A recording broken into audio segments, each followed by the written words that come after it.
Golden State Media Concepts Technology Podcast covers everything tech. The hottest mobile phones, tablets, games. We review it, rate it, test it.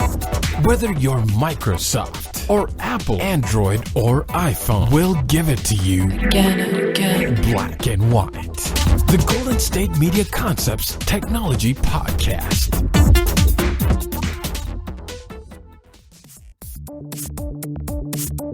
Welcome to Golden State Media Concepts Technology Podcast. I'm your host, Jonathan Charney. And I'm Shay Northrup. Today we're going to talk about 5 ways technology can help you in emergency, something called the Cell Robot, and Tesla by Solar City. So we're just going to jump straight into it, and 5 ways technology can help you in an emergency. Now this particular story kind of revolves around the Italian earthquake. It was, a 6.2 magnitude earthquake, and had 241 people die. So this is we're talking about the rescue efforts. The number one thing was the Italian Red Cross has asked people to disable their Wi-Fi passwords so it can be accessed local networks to coordinate rescue efforts. Now, see, this is the part where you're going to have to decide against your personal privacy versus helping people. I know the first time I read this, I had the kind of warning bell go off because for the last at least decade, you hear everybody tell you always have a password on. The organization posted a step-by-step guide for businesses and individuals on how to make their internet connection accessible to anyone. What do you think, Shay? I don't know. That's really interesting. I'm sure if you're in some sort of survival situation like that and you need to be found, I think the last thing on my mind would be, let me just turn off the privacy on my cell phone. I would never have thought of turning off the password to my router. Matter of fact, I might have a hard time at emergency remembering what the heck it is. Right. Like the last thing that I'm concerned about is my internet connection.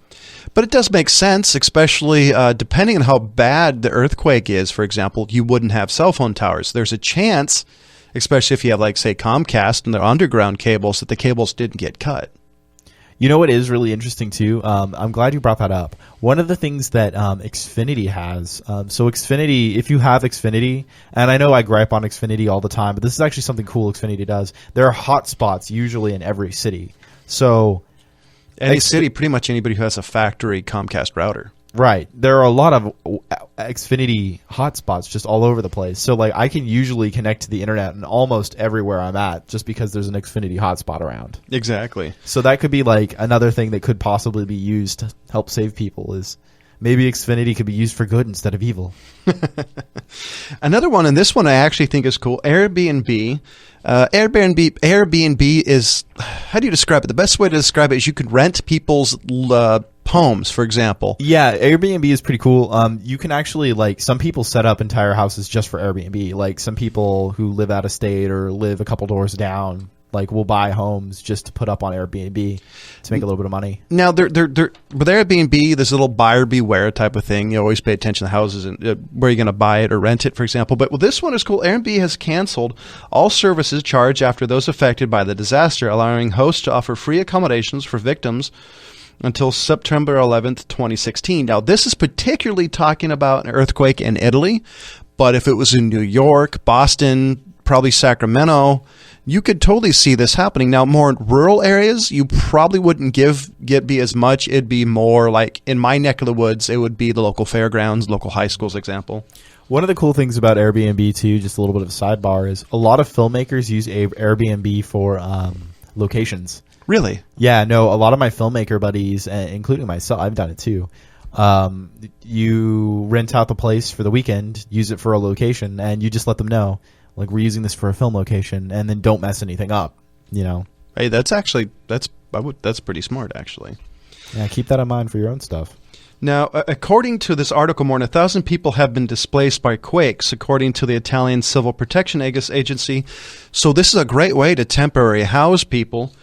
The other one is a Facebook safety check. Now, this recently came into everybody's Facebook feeds during, it was some sort of disaster, yes, or it was a terrorist attack. It just happened recently where we found out about this. There was the Louisiana floods. Did that happen there too? Yeah, I'm pretty sure that was a thing in the old Because everyone was letting everyone know that they were okay using Facebook, and I think Facebook was like verifying that.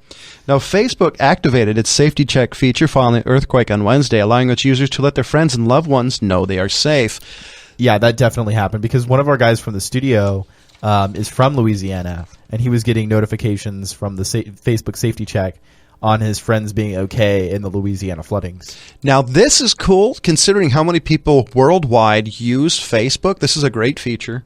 Matter of fact, I think this is cooler than Airbnb, honestly, because this is a great way for everybody to know their loved ones are safe. I mean, this is great because, it really helps with like body count and stuff too. Like, and that sounds really messed up, but like, it's really good to help see, okay, so how many people have survived this, and using Facebook and technology in a way to help with figuring out the numbers. Now, the other thing is I'm really curious about is, do relief agencies like Red Cross have a way to actually look at this?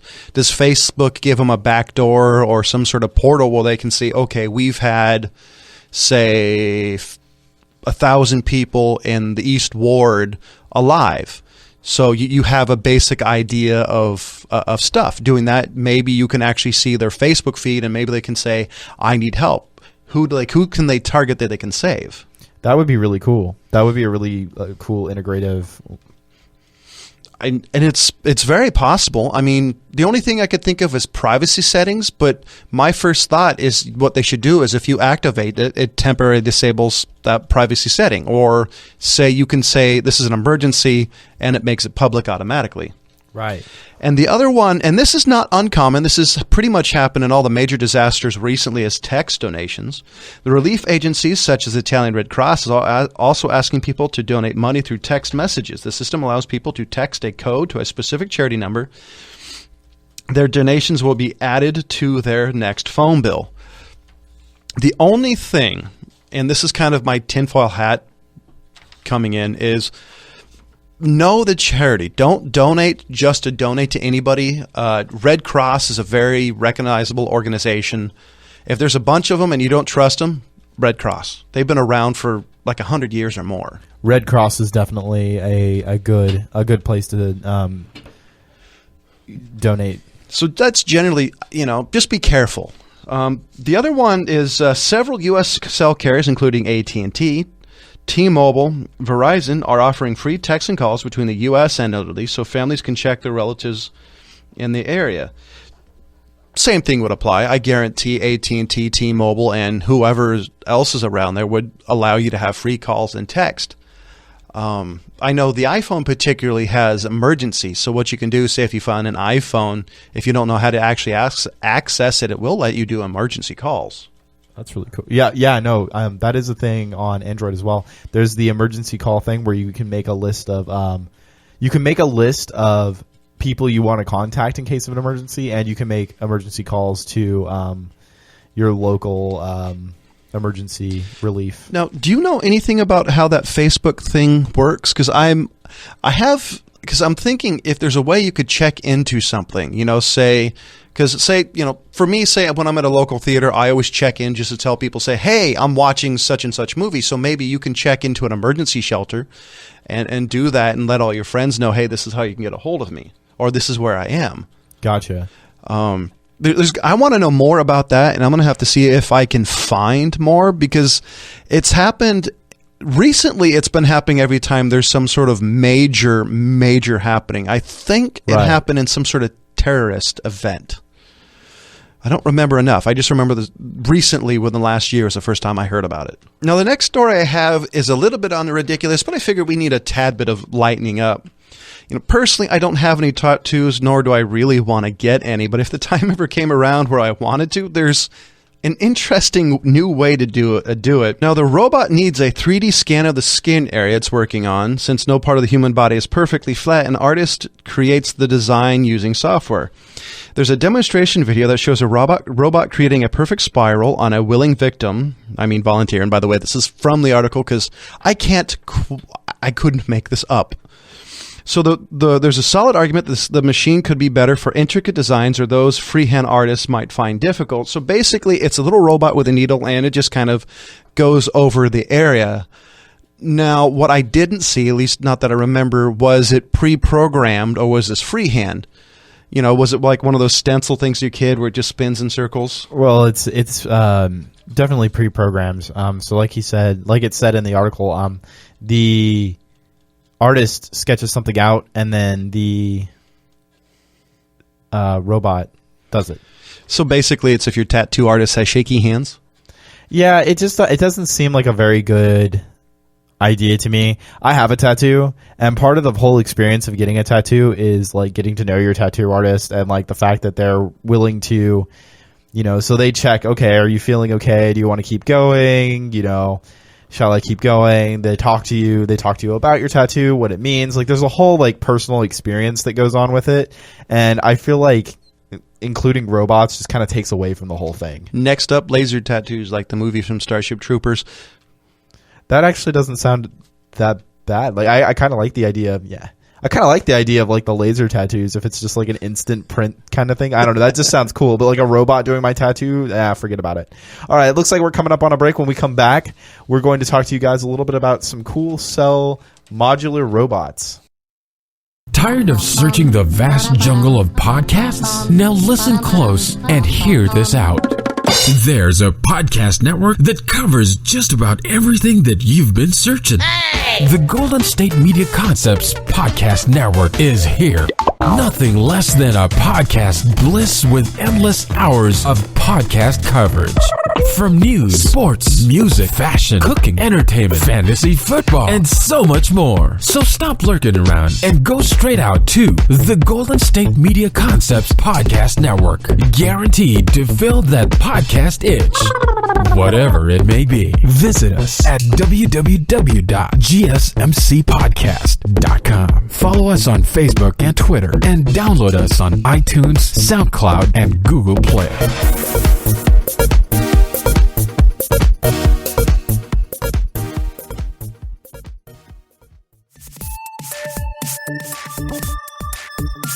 So the Cell robot wants you to be able to build a modular robot. And so what this thing is so it starts at a heart, which is like a sphere. It's like a sphere, and it contains like the next necessary power and Bluetooth components. And so there are these little cells, which are these other little spheres that you connect to it, and you can create like. They were doing a lot of like RC cars and that sort of thing, but you can create like robots that walk around. They even like have like a if you watch the video, their Kickstarter video, you could even set it up to where it had like a little scoop on it, and it scooped up some dog food and dropped it in the dish. See, I want a little at. Yeah. Well, one of the things that they were also like proclaiming with it is like so you have the little robot in your house, and then you can have like a camera module on it, so that way you can watch what you're doing. So like I don't know how far the signal would have to go, but like if you're at work and you want to like check in on your house, like you were saying the other day with your repairman coming in, you'll check on your computer's camera. Same thing, just roll around the robot and just kind of check out whatever is going on. If it's Wi-Fi connected, then you're good to go. Right. The issue would be Bluetooth. There is long-range Bluetooth. I've used it on my motorcycle. Usually Bluetooth has a maximum of around 30 feet. Mm-hmm. So what my thought is, it's probably a Wi-Fi thing. As long as it's within range of your Wi-Fi, that would be kind of cool. Having a little robot, it's like attaching I'm sorry, it's like attaching a camera to your Roomba vacuum. Right. That's hilarious. So what it is it's basically two rotating hemispheres that allow the robot to twist and move limbs. And so it's kind of a cool way to not only like be practical for little household things, but it's also a good way to get kids into robots and into programming. It's a lot like you remember Lego robotics clubs? No, that was way after. Okay, so when I was a kid, we had these Lego robotics clubs that you could join, and like I remember there was one. The theme for our year was like space. It was like Mars themed. So you had your little core, which was like basically the brain, and you programmed it to do things. Like you programmed certain parts to do things, and you built on top of it. So like some people used tracks like a tank. Other people, we just used wheels because we found that like the tracks would pull up the mat unless you had like the little sliders on it. Anyway, so like the thing was you were supposed to send the robot around and program it to do all these little objectives, and the more objectives you did on the Mars mat, the more you were able to do, the more points you got. So like a lot of people would try to like get their robot to do the stuff with the most points, and so if whichever people with the team with the most points at the end won basically. And so this was this Lego Mindstorm?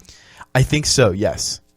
Because did you get to play with it at all? No, I don't. I think I was a teenager when they came out. I don't particularly remember. I remember thinking it was a great idea, and Legos by themselves are a great tool for imagination. So I thought, if you had easy program language, this would be just a great way to fuel a lot of fun playtime. So I was totally for this. The programming was a little difficult. I think, like, if I remember correctly, like, we spent all night trying to program it. We ended up getting it to do everything we wanted it to do, but it took a long time. See, I'm thinking with something like this, they've had enough time to simplify programming it. Like they show in the video, like you can like program the different parts to move the way you want it to. See, and my thought with a lot of these things, there's probably two different modes. There's probably an easy mode and a hard mode. There's like a catalog with a bunch of different build ideas. So what it gives you is like, so you can either try to create your own thing, or you can like work off of these different little build modules. So I think it's kind of like with, and this is 100% Kickstarter. I don't mean to interrupt you, but this is something that our listeners can buy today, or well, it is on Kickstarter, and the kits start around $155. So I think if you're willing to roll the dice on this one, give it a try. It seems like it's something that could kick on, though. Like, this seems like a legitimate Kickstarter thing. I know I've kind of criticized Kickstarter stuff in the past, but this looks like something you could legitimately get into. Well, I would say with anything, with a Kickstarter or anything crowdfunded, you buyer beware. But this legitimately seems really cool. Yeah, it's especially for getting kids into robotics. It kind of reminds me a little bit about, have you seen the video for the Oscar project? No. It's the little, like, it's got the brain and you connect it to the heart, and then they're like the little limbs. It's like that weird organic robot thing, and it was like a hoax, but they released those videos, and it was like these really creepy organic robotic things. And I think it was a PR stunt for a short film. But this seems like a legitimate, cool modular robot.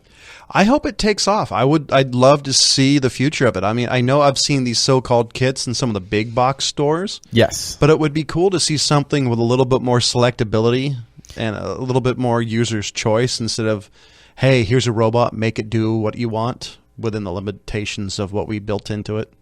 Well, it definitely does seem kind of limiting. Like, I feel like the only thing you could really make this thing do is move.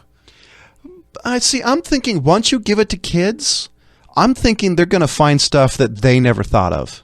Right. They basically think vehicles and this and that. How do you know some kid doesn't make some wind-up thing that moves something? And right, some contraption that makes you breakfast. Yeah, like a Rube Goldberg device. See, I'm thinking that's what I want to see, is as soon as you give it to kids, you're going to find stuff that you never thought of. Well, and even adults. Like, there are adults that get their hands on these little kits and do all kinds of things. I know people who build things just using robotics kits, and then like things that you're not supposed to program it the way that they do, Oh, yeah. There's really no limitation to it. You have to figure out how to make it do what you want. Right. It's pretty much what being a geek is all about, is making stuff do things that, well, they weren't plain meant to do or shouldn't do.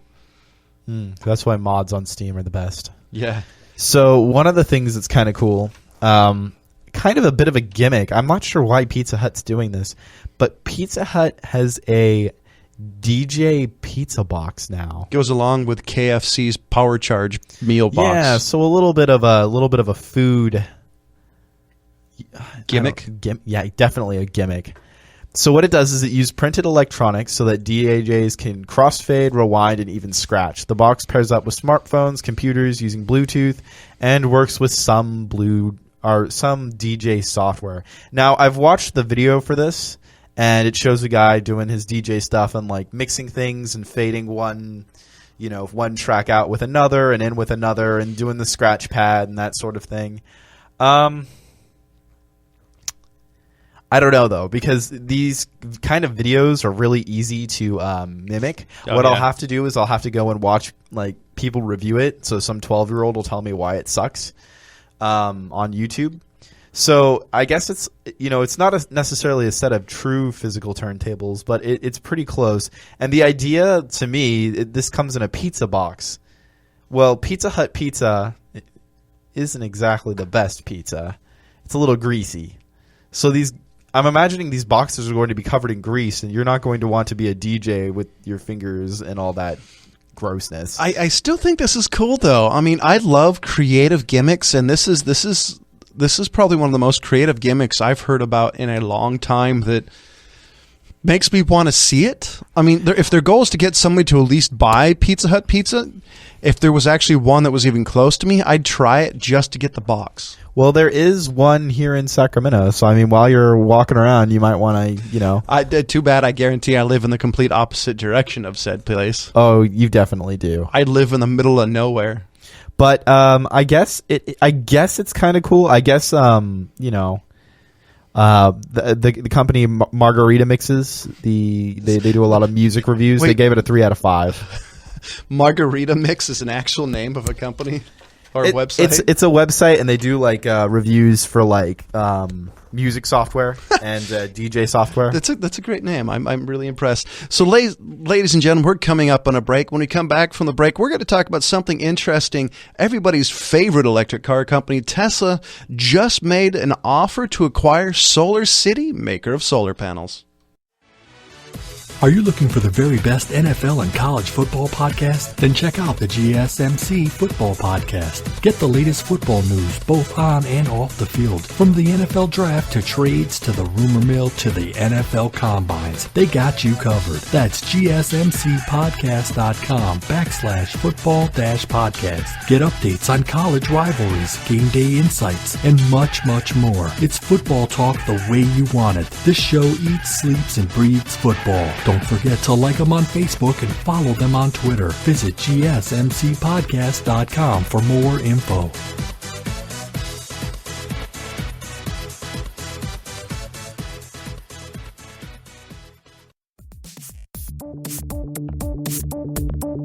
And we're just going to jump straight into the story. Well, this makes perfect sense to me. Tesla being a clean energy company started by Elon Musk, if I'm not mistaken. This is a perfect marriage made in heaven. Tesla requires energy. Why not use energy that's not made by fossil fuels? Now, Tesla's mission has always been tied to sustainability. They said they seek to accelerate the world's transition to sustainable transportation by offering increasing affordable electric vehicles. I think their cheapest vehicle is $100,000.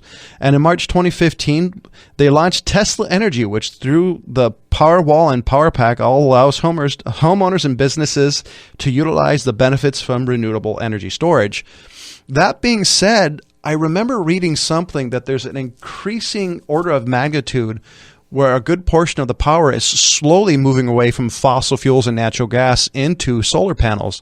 I know where I live, my parents have a fairly big solar field. You know, it's really interesting because I know California has been doing a lot of testing with solar panels. I know like a lot of you can get solar powers to be installed for really inexpensively just because they want to try making them more available to the public. And now that they're cheaper and, like you said, with new different ways to do it, and with California being almost sun 360 days out of the year, it's not always, but there's always some sort of light. Well, yeah, I mean, like if you're in the summer, there's no clouds ever. So this is honestly for areas like this, Texas, and other places that have a lot of sunlight. It's just a great idea. I mean, if I had, this would be really good for Nevada too. Oh yeah, I mean, if I had a house, I would totally look into it. And see, with a car, this is perfect. Imagine a Tesla car with the Solar City solar panels somehow mounted to it. Yeah. I'm really jazzed. I love solar power. Now, Tesla said, and I quote, "We would be the world's only vertically integrated energy company offering end-to-end clean energy products to our customers. This would start with a car you drive and energy that you use to charge it, and would extend to how everything else in your home or business is powered. With your Model S, X, or Model 3, your solar panel system and your Powerwall all in place, you'll be able to deploy energy, consume energy in the most efficient, sustainable way possible, lowering your costs and minimizing your dependency on fossil fuels and the grid. Now, Tesla has always been one of those companies that's been trying to be an innovator in technology, especially with cars. And I think this is kind of cool. Like, I think it's kind of cool that Tesla is always trying to move things forward. You know, it's like they say, if you're not working for Tesla, you're working for Apple, right? Pretty much. And I heard recently they just cleared the antitrust panel on everything, so it's just a matter of time. Now, I have to apologize. I didn't look too deeply into what I'm about to say, but I have heard that Elon Musk either started Solar City or is somehow involved in it. So this is something that Elon Musk at least has some personal information about and probably thought it was the best marriage made far as the technologies combined. Right. Well, and they're not afraid to move things forward. I know like a lot of other auto companies are like, nah, let's stick with fossil fuels and aren't really trying to progress. And I feel like Tesla is like the one few example of a company trying to, okay, we can't use fossil fuels anymore, or we'll find something else for you then. Now, I do want to talk a little bit of the dark side of electric vehicles, and this is not something I've heard a lot of conversations about, is one of the major drawbacks of electric cars is the batteries. What do you do with them? Now, Tesla and other companies have trying to spend millions and probably billions of dollars inventing batteries that are greener, and two, that hold charge for longer. The best example of that would be, imagine your cell phone. Now, every battery has a fixed number of charge and drain cycles. The more you do that, the less charge they have. I have a friend whose 4S, for example, would probably last half the day, and that's without using it. Wow. So that's going to happen. Now, if you want to talk about some cars like the Toyota Prius, those batteries are anywhere between $5,000 to $10,000, and now thieves are targeting those batteries. Really? And I didn't know that was a thing. I read about it recently, enough that it kind of was like, wow, why didn't I hear about this before? Right. And this is like people in California were required to have catalytic converters. And California's version of catalytic converters have platinum in it. It's not uncommon to, in certain areas, to start your car, and it sounds weird because somebody stole your catalytic converter. And people always need batteries for your car, so it makes sense. Right. So the question would be is, what's the cost to entry on these batteries? Are you going to spend $5,000, $10,000, $30,000? I think as soon as batteries get cheaper, I think it's going to take off. Right. And it's only a matter of time before batteries do get cheaper. I know. For me, do you buy new cars? I usually stick with used. See, that's with me, and I buy anywhere between 2 to 4 years if I can help it. I'm not going to buy a 4-year-old hybrid. Right. It just the barrier to entry to me, it just isn't there, because how well does the battery work? Am I going to end up wasting more money because now I've got a gasoline car with bunch of heavy batteries? Have you used a hybrid though? I haven't. Now, back in the early to mid 90s, my dad had a test vehicle made by Honda, and this was 100% electric. Right. Matter of fact, after the test, all these vehicles got destroyed. Really? And it was amazing. Now, this car had about 100 miles. Mm-hmm. It required 210 energy and a special charger. But it was amazing. I love the idea of electric vehicles.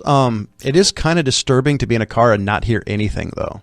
Right. Well, I have a friend who has an electric vehicle, and she loves it when the big problem that she has is just like finding a place to charge them, because there are some places that, like, some parking lots have electric car chargers, but it's not integrated in a lot of places yet. And the other question is, there's a lot of people that park there because there's no other parking. Right.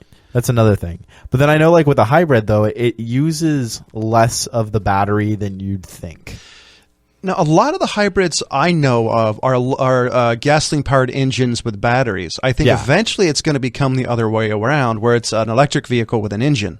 Yeah. Which, personally, I think is the best way to go around it, because then you have the gasoline engine solely to charge the electric drive. Well, see, because that's what they do. What it does is you're driving, and then your front wheels are collecting the energy from the rotations. I know that's what the Prius also works on, I think, when you brake, too. Yes. Well, I know, like, my buddy who owns a Prius, he, like, brakes as rarely as he possibly can. Like, he rarely uses the gas, and he rarely brakes just so that way he can keep the charge going and use less gas. Is he a hypermiler?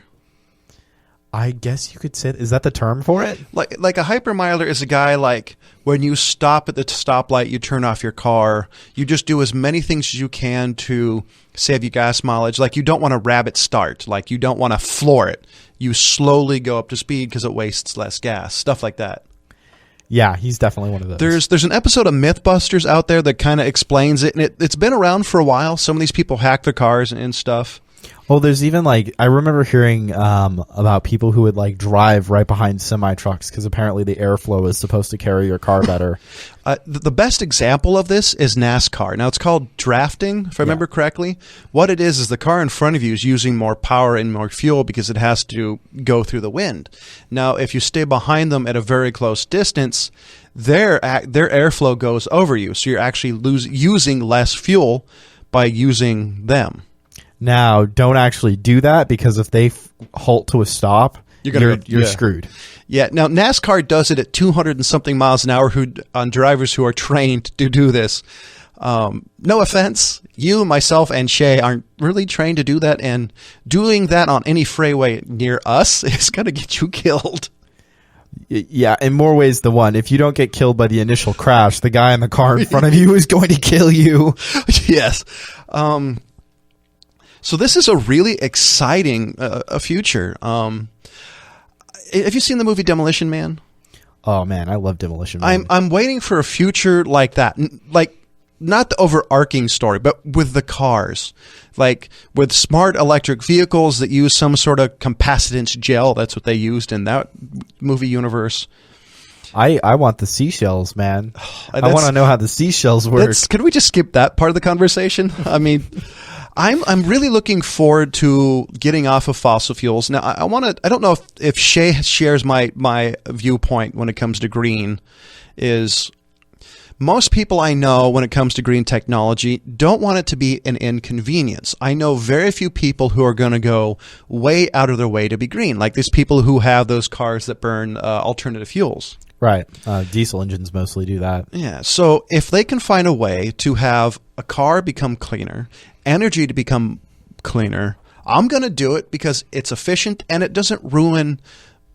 I don't have to go out of my way for it. Right. And I think as soon as that happens, and I think Tesla is on the bleeding edge of it, I think it's going to change the world. Yeah. No, I'm really excited to see what Tesla's going to do. Tesla is one of those companies that I love to follow because they're on the edge.